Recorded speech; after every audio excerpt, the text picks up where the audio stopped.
faqulu min bi khairi ilmin ya'malu ma'alahu mardudatul la tuhabalu. Kalau berilmu, beribadah tanpa ilmu pengetahuan, maka ibadah ini tidak akan sampai, bahkan kembali lagi dia, la tuhabalu. Sudah jelas sholat, kita tahu Allah itu tidak mau bersekutu dengan apapun.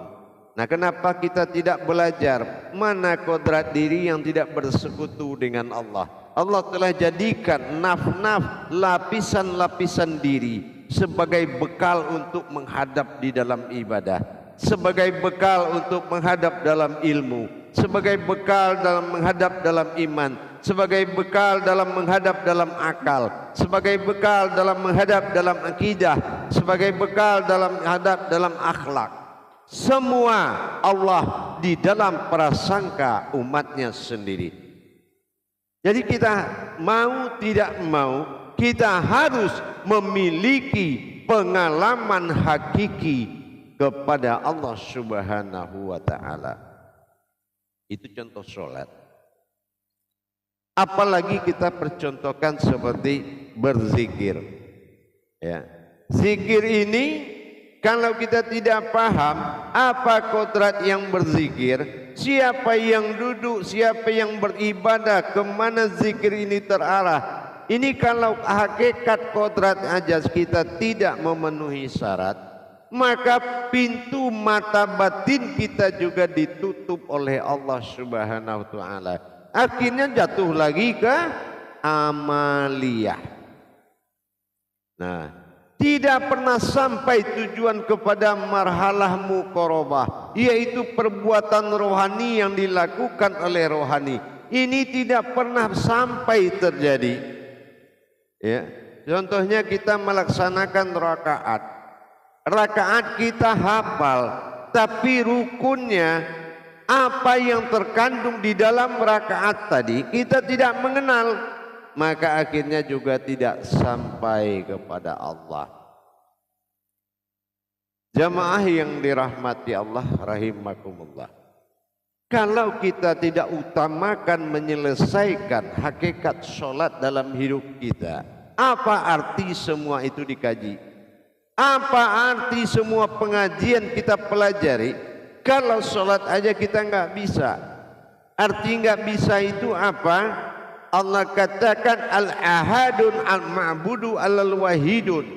Artinya satu kodratku yang mampu menghadap kepada diriku sendiri. Nah, bagaimana kita mendapatkan kodrat? Kita tentu harus belajar mana mendirikan nafis isbatnya, mana yang dinapiskan, mana yang diisbatkan. Satu contoh apa? Kalau ente melaksanakan takbir, siapa yang hadir dulu di dalam takbir itu? Umatkah atau Tuhankah? Nah, ini seperti ini kan harus jelas. Ya, ini harus jelas. Jadi jangan sampai segala perbuatan hakikat ini tidak bisa kita saksikan. Makanya fardu ain sholat itu artinya wajib menyaksikan. Kalau pandangan kita banyak kosong di dalam menjalankan ibadah, inilah yang diisi oleh ngantuk, diisi oleh khayalan, diisi oleh cerita, diisi oleh pikiran. Kenapa? Fardu ain, fardu wajib ain menyaksikan, ternyata pandangan kita kosong. Kosongnya kenapa? Kita tidak mampu melihat iman di dalam sholat. Apa iman di dalam sholat? Berdiri, apa yang harus diimani dalam berdiri? Ruku, apa yang diimani dalam ruku itu? Sujud, apa yang harus diimani dalam sujud itu? Duduk juga begitu. Kalau tidak ada yang diimani, ini belum namanya mendapatkan ibadah. Itu masih mendapatkan amaliyah. Kalau hanya berperlihat kepada sebuah jasad yang berdiri, itu hukumnya sunnah, Tidak semua orang mampu berdiri. Tapi pengganti berdiri itu apa? Kalau kita tidak mampu, pasti Allah telah siapkan. Ruku juga begitu. Kalau kita ada nuzuk, ada gangguan, tidak mampu ruku, Allah sudah siapkan duduk, sujud, semua hakikat pengganti rakaat itu sudah ada. Tapi ternyata kalau kita ada yang sakit, tidak mampu berdiri, kata Ustadz, ambil kursi roda, dorong, duduklah. Apakah Ustadz bisa menggantikan yang telah ditentukan oleh Allah sebagai pengganti berdiri tadi? Jangan hanya karena kasihan, tapi kita melanggar rukun hakikat sholat. Karena rukun hakikat sholat ini berasal dari wahyu. Wahyu ini yang dilebur menjadi syafaat. Syafaat itu yang menjadi 4. Yang pertama fikli, kauli, kolbi, dan khariri. Jadi fikli, siapa yang berbuat? Kauli, apa yang kamu baca? Qalbi, di mana kamu berdiri? Dan khariri, apa ketetapan solatmu? Ketetapan solat itu adalah menyembah dan disembah. Sudahkah kita paham di situ? Dan solat dalam rukun Islam ini saya kenalkan hakikat demi hakikat ini supaya kita mulai berpikir dari sekarang.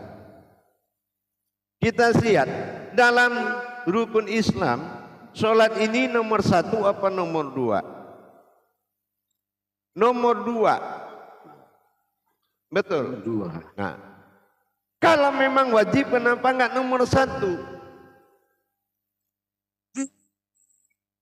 Nah, ini menandakan ada rukun dan syarat yang harus dipenuhi.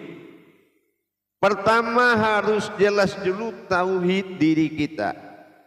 Apa tauhid diri? Tauhid diri itu adalah Tuhan, Allah.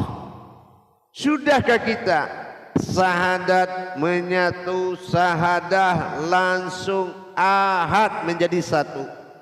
Itu yang dinamakan ikhram. Allahu Akbar. Masih 2 kah? Masih 3 kah? Atau bagaimana? Nah itu. Jadi kita harus memenuhi rukun-rukun syarat semua perbuatan di dalam hakikat, yaitu sholat atau Islam. Ya, terutama Islam ya. Nah, makanya syahadat ini adalah filter. Tauhid nyata berhubungan, tafrid nyata merasakan, tajrid nyata mengalami. Allahu Akbar. Sudah nyatakah kamu berhubungan? Sudah nyatakah kamu merasakan apa itu yang terjadi dari takbir? Dan sudahkah kamu mengalami apa terjadi yang dalam sholat? Ini kebenaran. Syahadat itu adalah sebuah ketetapan, sebuah kebenaran. Ya, makanya diletakkan pada rukun Islam yang pertama, karena dengan syahadat maka tauhidnya harus jelas terlebih dahulu. Ya, harus jelas terlebih dahulu.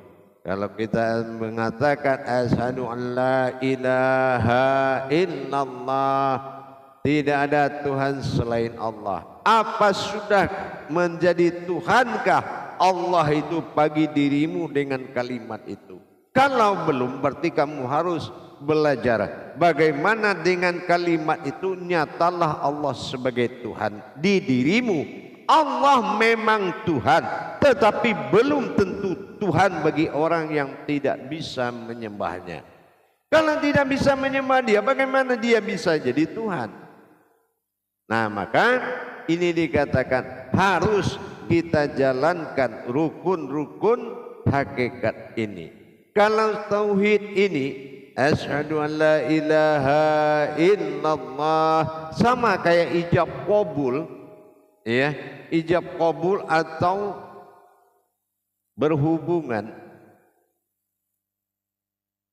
Umat mengatakan Tidak ada Tuhan selain Allah. Ini mata batinnya kosong, atau dia melihat sesuatu, atau dia menuju mata hatinya kepada sesuatu dalam membaca kalimat.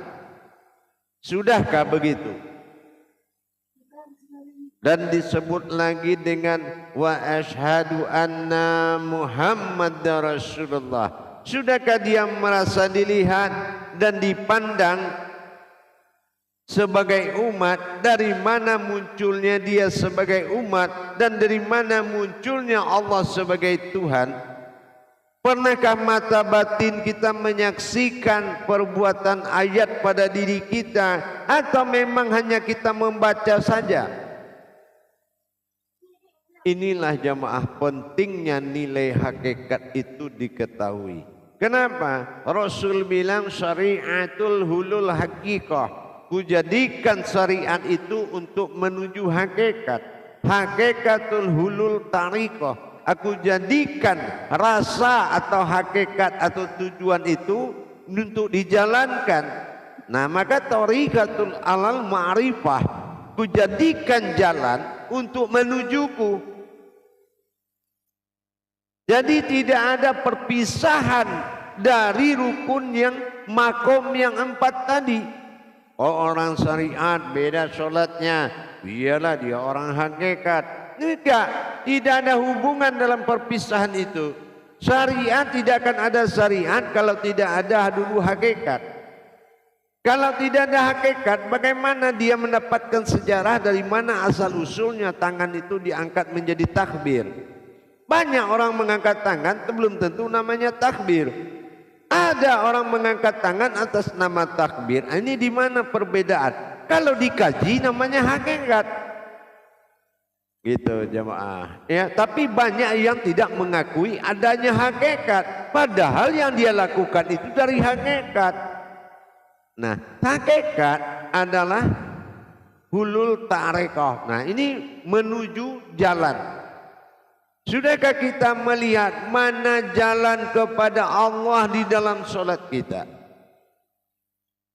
Atau hanya kita bergerak-gerak aja?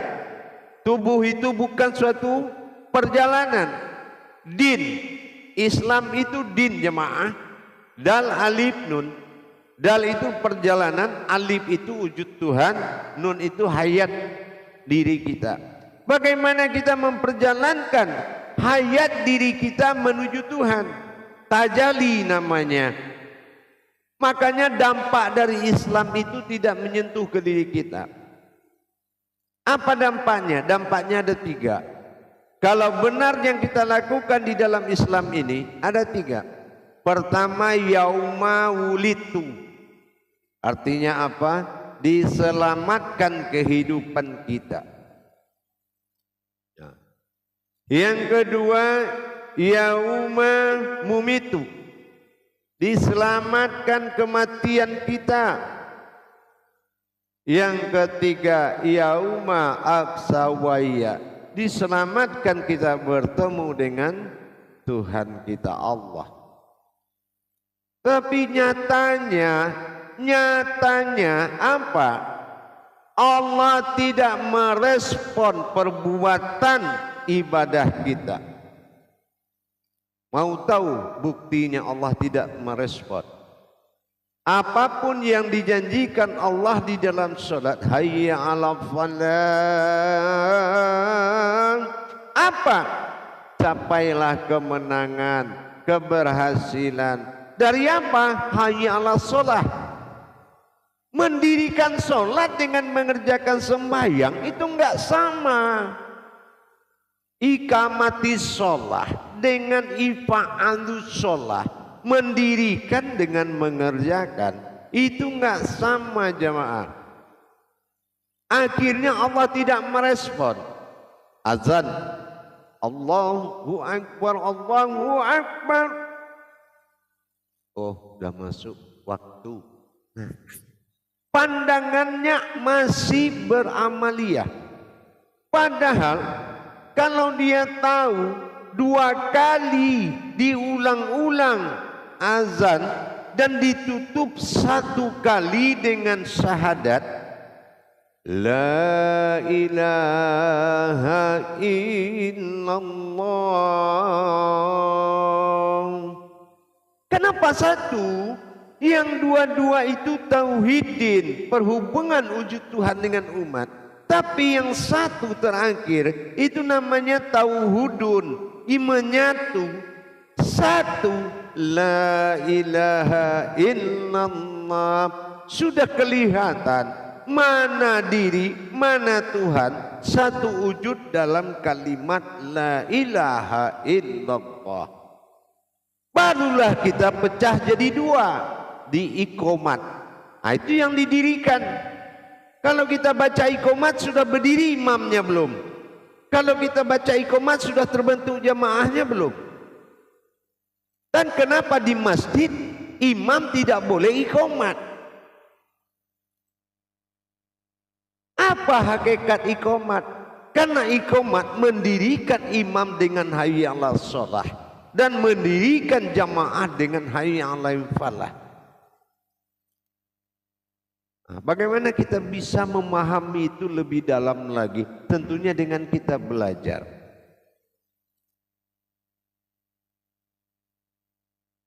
Saya paling tidak suka mendengar orang bercerita keahlian agamanya, tapi dia bodoh sholatnya. Itu saya tidak suka. Ya, biarlah dia tidak banyak pengalaman, tapi perjalanan diri ke Tuhannya bagus. Itu yang saya suka. Tentulah kita harus capai dulu asal diri adalah Tuhan, ilah ba'dal tunggal wahid, awal mula jadi. Awaludin ma'rifatullah, awal agama mengenal nama Allah, akhir diri dan agama innalillah. Kembali alif, kepada alif. Tuhan asal dirimu, kembali engkau kepada Tuhan. Ini harus 3 fardu ini wajib selesai. Wajib tuntas dikaji. Kalau enggak apa nilainya? Sekarang kerjakanlah tanpa apa yang kita ceritakan tadi. Kasih nilai sendiri. Kira-kira berapa nilainya? Yang ada apa? Rasulullah pernah dicontohkan memelihara domba. Ya, domba, Muhammad memelihara domba. Tahu nggak apa kemana pergi ke arah domba itu? Itulah orang yang dari rumah, orang azan dia jalan sampai di masjid dia ikut orang. Orang ruku dia ruku, orang sujud dia sujud, orang duduk dia duduk, orang pulang dia pulang. Nah itulah domba. Dikatakan domba tersesat. Kita dari rumah orang sampai di masjid bisa jadi domba kalau tidak tahu apa yang diperintahkan kepada kita, isi dari perintah itu. Ini yang harus kita hindari jamaah. Jadi kalau kita mengenal sama, kita mendengar ceramah. Kita mendengar pakai telinga, dia ceramah pakai mulut, sama-sama enggak nyambung. Ya. Mana nilai hakikat, mana nilai ibadahnya? Kalau ternyata dia tidak tahu apa yang dikatakan mimbar. Mimbar itu wahyu. Nah kalau wahyu, siapa yang ada di dalam wahyu? Harusnya dia berpikir, kita ini berpikir. Kita mengatakan Assalamualaikum warahmatullahi wabarakatuh. Baca semua dalil Allah. Ternyata dia tidak bisa menjalankan bagaimana caranya mengeluarkan ayat suci dari dirinya. Dia hanya bisa mengeluarkan suara, tapi dia tidak bisa mengeluarkan kodrat ayat suci, yang mana kalau dia bersentuhan dengan tubuh maka batallah ibadah, tinggal amaliyah. Begitu juga kalau sempat lagi jadi imam, entah mana Tuhan, entah mana dia, entah di mana letak jemaahnya. Yang penting kayak tentara. Lipat tangan serentak, ruku serentak, sujud serentak, pulang juga serentak. Coba tanya yang memimpin, di mana kami dalam pandanganmu wahai imam? Di mana Tuhan dalam pandanganmu wahai imam? Apakah kamu masih melihat dirimu dalam memimpin kami imam? Dan di mana kamu melihat kami imam? Tentu kita harus berpikir, ini bahayanya Islam ini artinya selamat. Kalau kita tidak benar-benar belajar makna dan hakikat yang terkandung dalam setiap perintah, maka kita sama artinya. Inilah yang disebut wal asri innal insana lafi kusrin. Inilah kerugian. Lalai rugi, lalai rugi, lalai rugi. Akhirnya apa? Buya, saya sholat Buya nggak pernah tinggal. Saya mengaji Buya tiap malam. Saya hatam Buya sekian bulan sekali. Saya zikir berkepanjangan Buya. Iya. Terus kenapa? Kenapa hidup saya begini-begini aja? Dari saya belum kenal masjid sampai saya udah capek lihat masjid, nggak ada perubahan, kayak nggak diperhatikan Tuhan saya Buya. Apa saya salah beribadah? Pasti tidak. Tapi yang kamu lakukan